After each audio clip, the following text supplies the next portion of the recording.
Hey everybody, it's Carin Andersen here with Aortic Hope.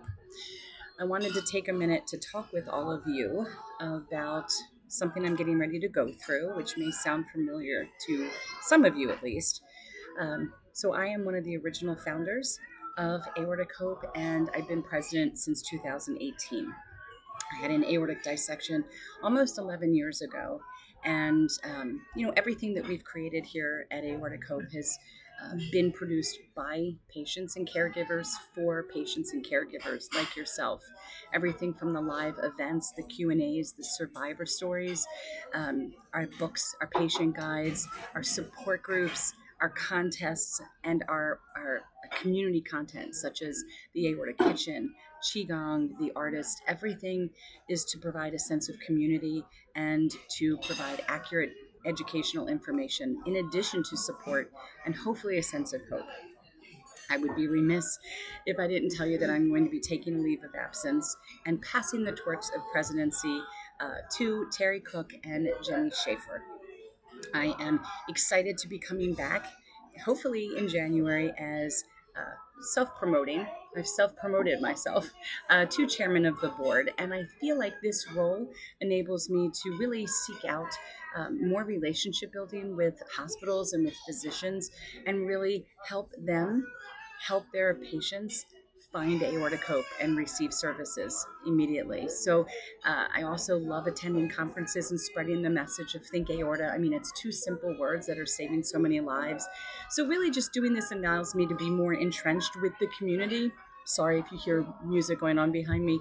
And the reason for this leave of absence is because I have to have open heart surgery again, and I need to have my aortic valve replaced. And I'm going to be getting a Cal valve. So I know I make that sound very simple and as if it's no big deal, but trust me, I have been very nervous and working very hard with my therapists to prepare myself emotionally and mentally for this day because I do and have had PTSD, although it's been treated. It creeps up, especially with something like this, especially knowing what I know about my past experience, even though from what I understand, you can't compare the two, but knowing what I know about aortic valve replacement and aortic disease in general, I think I just know too much, you guys. I think I just know too much. And sometimes knowing a lot is great because I've had to implement acing my healthcare journey. I was initially told by my physician I was having a pig valve, and I didn't understand why, and I got really nervous to ask the questions, but I advocated, communicated, and educated my physician on my need to understand. And then he came back and said, no, you're having a Cal valve. Let me explain to you why.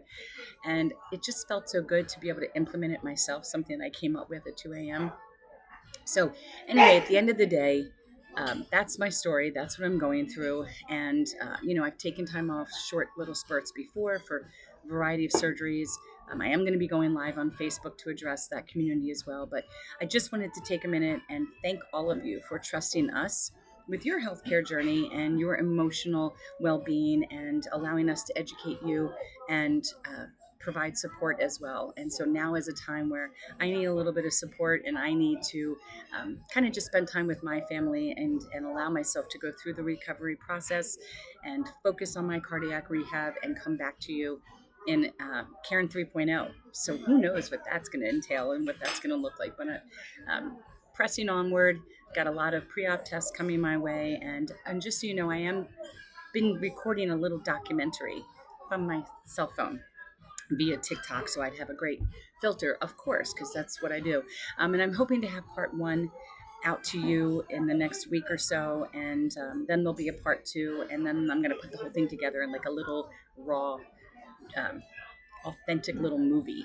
And I don't know that anybody's really done this before, shared their journey leading up to the point of having surgery, but I was excited to do this for you guys. Plus, it was self-serving because it made me feel good. Everything on this journey has been selfishness turned selflessness. So I hope it validates one of your own stories or helps you feel more confident going through what you're going through. But thank you guys again so much for being part of our family and letting us be part of yours. And now I'm going to ride off into the sunset of pre-opville and get ready for my surgery October 24th and keep you posted on how everything is going. in recovery. So thank you again so much. And I can't wait to talk to you guys all soon. Take care.